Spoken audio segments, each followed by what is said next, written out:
Singaporeans have handed a spectacular victory to Tharman Shanmugaratnam as their country's first non-Chinese president and have in the process illustrated a growing trend towards robust race relations among the city-state's majority and various ethnic minorities. People of Indian origin in Singapore constitute only 7% of its 5.64 million population, but Shanmugaratnam won a whopping 70+% votes. Known as a man of great intellect and empathy, both in Singapore and abroad, the 66-year-old will be sworn in next week. It's a measure of his popularity that he was widely seen as the likeliest prime minister once the incumbent Lee Hsien Loong stepped down. Instead, he chose to go for a role that is largely ceremonial because he thought he would not be good at being prime minister, as well as his belief in encouraging younger leadership.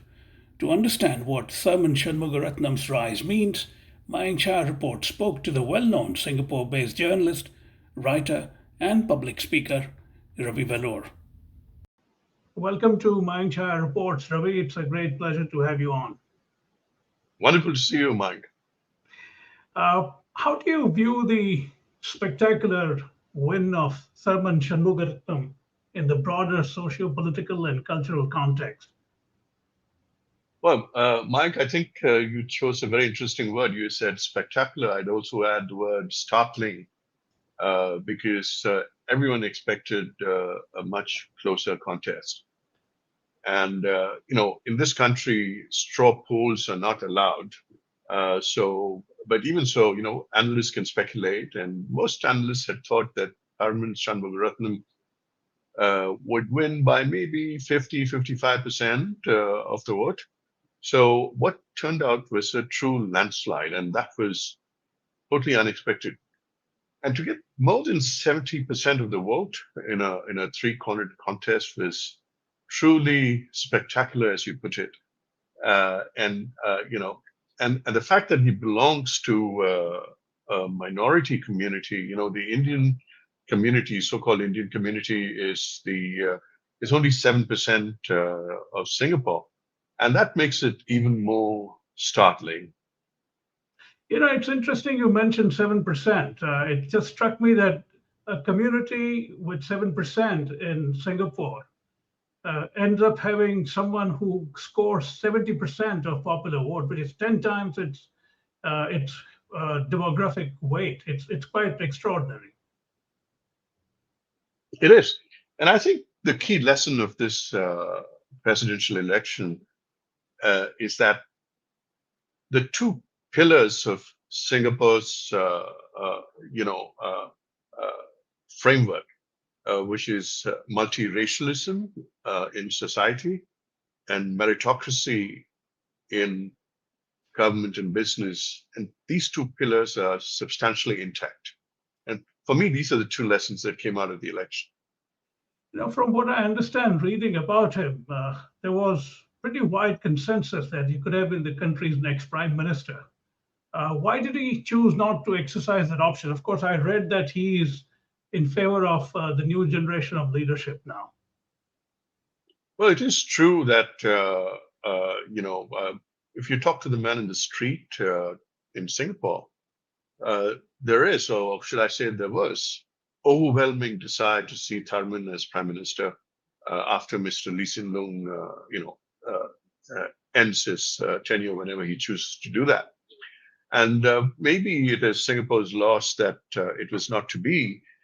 But, Tharman himself ruled it out a few years ago, saying, and he explained it, he put it this way, saying that, look, I'm good at giving policy advice and working with other people and things, but perhaps prime minister is not the job that I might do well. And if he believes that to be the case, I think we must respect him for it. But that said and done, I think he has walked into what I believe is the perfect position for him and for Singapore. This is a largely ceremonial figurehead sort of position as president. What kind of influence do you think he might be able to exercise, given that he has a stellar record as an economic thinker? Mm-hmm. Well, Mike, you're right. It is a largely ceremonial position, as you put it. And the president's principal role is to safeguard the nation's reserves and to maintain the integrity of the civil service. But that said, there are 1,000 ways that an articulate, thoughtful, um, globally influential, respected person can influence things. And I'm sure that Tharman will find his own way of doing so without meddling in the government directly. This is rather speculative, somewhat of a what if question. What if he had become the first non Chinese prime minister of Singapore? How do you think it might have been received? Well, I think, as I told you, I think there was, huge uh, sentiment on the ground that he would make a wonderful prime minister, and that cuts across society. It cuts across, age and gender and race. But if the man says that he was not ready for it himself and didn't want a job, I think we shouldn't speculate. But I think to go a little step back a little bit into your question, although you didn't ask me that specifically, I'd say that we are in a very interesting position where today's Singaporean is willing to accept uh, somebody from a minority race. And judge him on the basis of his personality, on the basis of his character, on the basis of the intellectual capacity that he brings to his job, and his various qualities. And I think the Singaporean has done very well for himself by picking a wonderful president. To slightly digress, it strikes me that wherever you look where Indians are, be it in this country where I am in the US, we are about Hmm. 1% of the country's population, and yet we punch so much above our weight. I mean, on the Republican side, you have two aspirants of Indian origin. I mean, you have covered the community across the world for a long time. You have a particular expertise on that as well. What do you think makes it so effective for Indians everywhere to rise to position of power and influence? Well, I think, Mike, I'm not any great expert on what you just asked me, but just from observations, uh, I think the Indian mind is conditioned in a very interesting way. In the first place, it teaches you to adjust to people and to situations. And it teaches you to work in multicultural, multilinguistic environments. And most Indians have grown up speaking more than one language, and every language is a universe and it builds your mind. And I think that sophistication, that ability to navigate tough situations and not be too daunted by something that seems pretty formidable at some point, but find a way around it. I think that translates, especially in corporate life, to what you're seeing in the United States, that ability to adjust. If you look at many of the Indians who've done well in your country, they have come from, they're the children of railway officials, civil servants, or maybe even military officials. And all these people, if you look at their parents, they've been transferred around the country. So they learn to move, they learn to adjust, they learn to make new friends, and they learn to navigate situations. And I think that really is the essence of the Indian mind. Plus the fact that two or three languages, and each language, as I said, is an entire thought process that resides in your mind. So the Indian mind is a very complex mind, and it's conditioned to adapt to change and to emerge from it uh, fairly successfully, I'd say. Do you think with the rise of Thurman, and I don't know why they always address him by his first name because I saw everywhere he's referred to as Mr. Thurman. Do you think that in a way settles the debate whether or not Singapore is now ready for a minority prime minister at some point? Yes, I think so. It does settle it, and I think it shows how far along the road Singapore has come as a nation, as a community, and it's the result of so many things that have come together, including the housing policy, which, as Tharman himself pointed out a few years ago, it's seen as very intrusive that public housing, 80%, 85% of Singaporeans live in public housing. And in public housing has come one of the most intrusive policies where the state says the housing block should reflect the ethnic mix of the nation. So you're forced to live with Chinese neighbors, with Indian, Malay. Everyone has to pass each other's door and learn to live together. And I think, and I'm not taking credit for this thought, this is what Tharman himself said a few years ago, and I completely agree that this is the essence of the Singapore life, and that is manifesting today alongside high levels of education, knowledge of the world, and various other things to come together to say, hey, we have a good man for the job. He's the best for the job. Let's give it to him. What do you think has caused this socio-cultural shift over the last few decades? I mean, there has been a history of some tensions, ethnic tensions, in terms of the way the community is structured. What do you think has happened in the last, say, 5, 8 years that has caused such a remarkable change?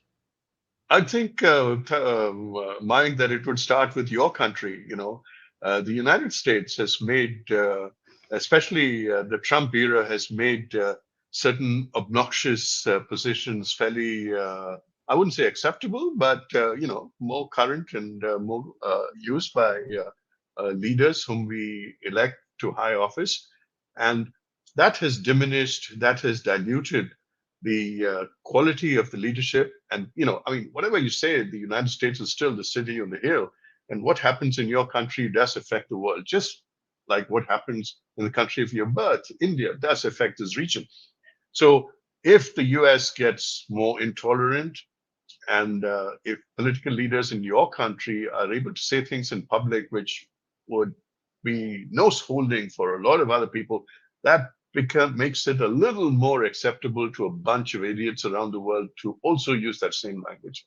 And the same goes for India. Let me make that very clear. What happens in India does not stay in India. And all of our nations in this part of the world, in Southeast Asia, that try to work with multicultural, multiracial, multi-religious societies and to keep them together, we get affected if the perception, whether it's true or not, I'm not passing judgment on it. If the perception prevails that India is being unfair to its minorities or being,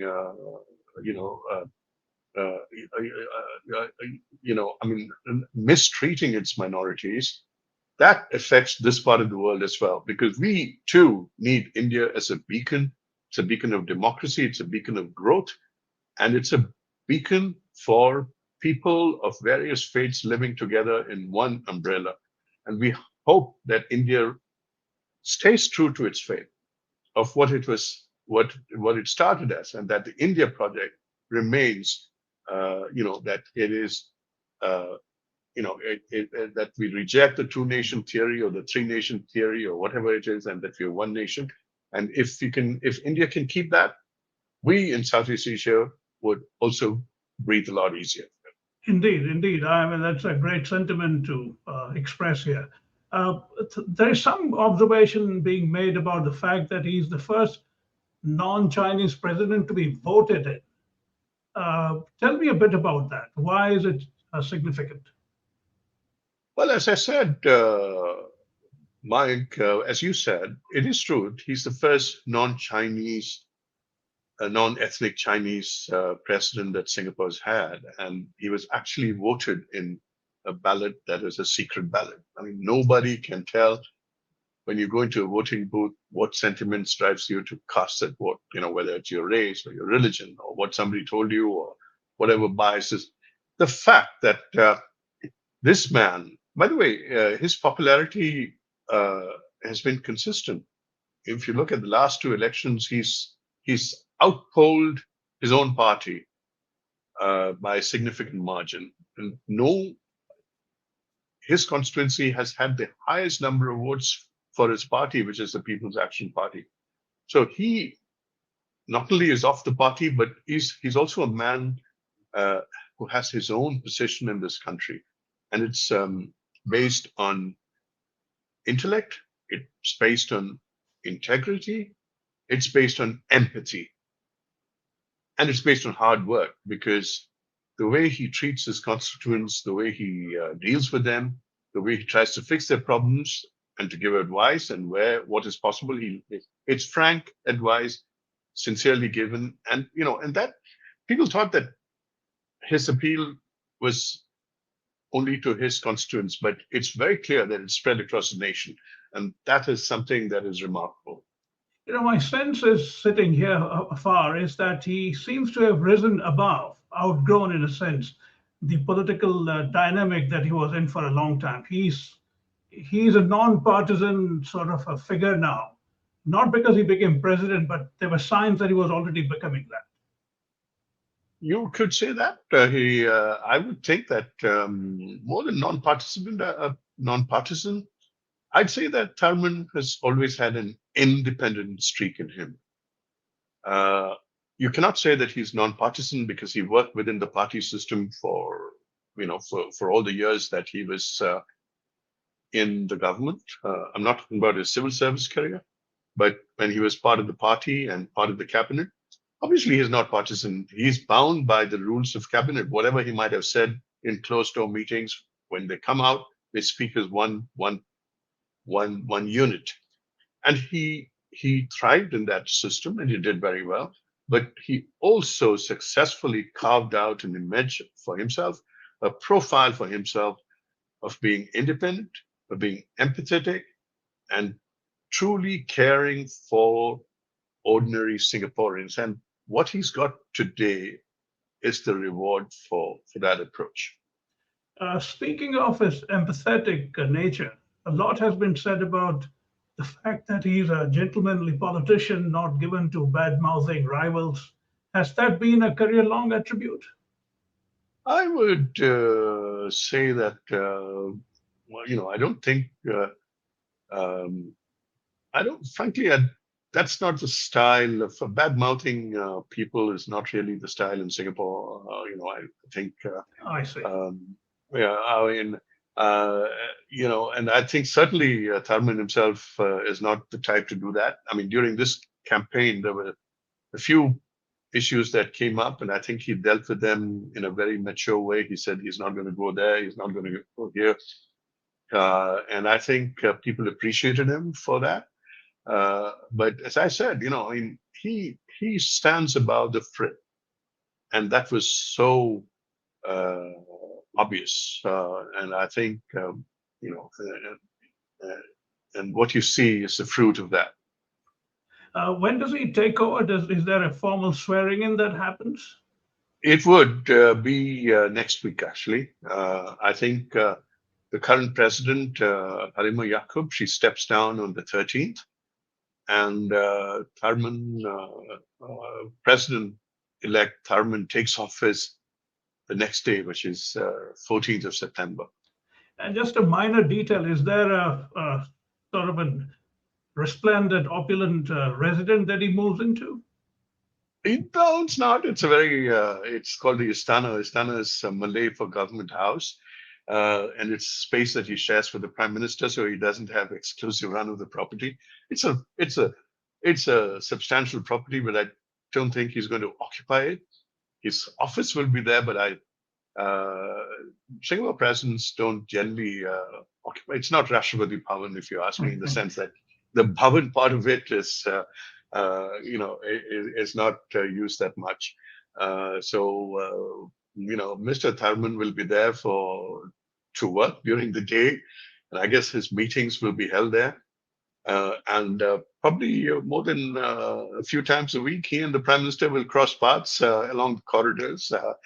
It's a very functional building, and I think he will continue to live in his own house, probably protected a little more than he was before. That's Singapore. If Indians were looking at the model in Singapore, the equation between the prime minister and the president, is it similar to what we have in India? Well, you could, in a sense, say that, but I don't think the president of India has a say in civil service appointments, Yeah, or in controlling the national reserves. I think that's a that's big very difference. much That's a big it's a difference, big right? it's a big difference, but there are similarities in that President is seen as a Rashtrapati, as they say in India, the father of the nation, and he's a unifying figure. He belongs to everybody. He doesn't belong to a single party, or he Right. should not. And I think Mr. Tharman, I think, will truly live up to that mandate. And I think I appreciated the fact that he said, "Look, regardless of whether you voted for me or not, I want to be your president." So I think that's a very good approach, and I think some of the people who might have not have voted for him may have wondered why they didn't vote for him. Right. Just last couple of things. One is I'm curious why the office has sway over civil service, as you mentioned, as well as reserves. Explain that to me. I don't know, frankly. Oh, The reserves is because you need a custodian and somebody who puts another eye, because the government has its own interests, right? The first thing, I mean, among other things, aside from ruling effectively, is also to get re-elected. Uh, you right. know, so the president's, the president doesn't need to get his party re-elected. So it's an outside eye. And he should be. His mandate is to think for the good of Singapore in a completely holistic way, which is also the mandate of the government. But the mandate of the government is also tempered by the fact that they also need to get re-elected. So there needs to be a balance, and I think the president, with his sagacity and with his wisdom and that approach, should always. I mean, and that's my understanding of the presidency. Right. Just to conclude, in your immediate neighborhood, you have Malaysia, which also has a large population of Indian extraction. What do you think something like this does to the community there? Mike, I think it's a lesson for the whole world, not just my neighbors, Malaysia and Indonesia.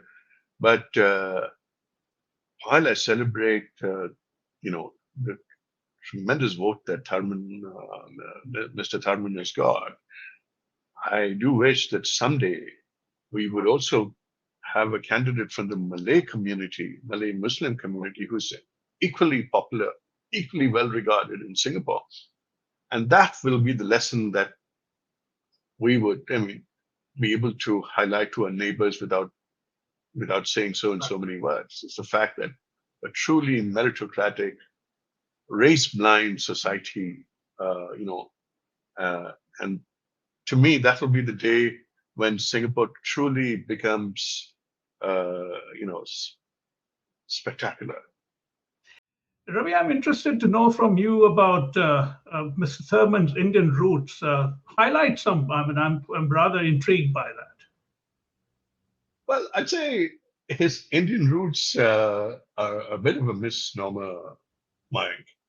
The reason being that, to begin with, he's a third generation Singaporean. And if you really go trace his ethnicity back 4 generations, it's not really Indian as much as Ceylonese Tamil. But the fact remains that the Indian civilization does impact, Ceylon and the Tamils in Ceylon greatly. And to that extent, you could say that he's of Indian origin, or at least culturally, he's certainly influenced. But in this country, what happens is, nobody goes into the specificities. So what happens is, there are just broad classifications of Chinese, Malay, Indian. To that extent, he's of Indian origin. But if you really want to drill it down, I'd really think that he belongs to a highly evolved Ceylonese Tamil mind that has, that he's inherited. That's his tribal memory is probably goes back. And the Ceylonese Tamils have done great work in Singapore. Right. They've been including, national airline and various other things, and great bureaucrats, great people in education, in medicine, have been Ceylonese Tamils. And Mr. Tharman belongs to that strain of I see. ethnic background. Yes. Oh, that's fascinating. I'm glad you mentioned that. Thank you. We wrap it up on that note, Ravi. Okay, buddy.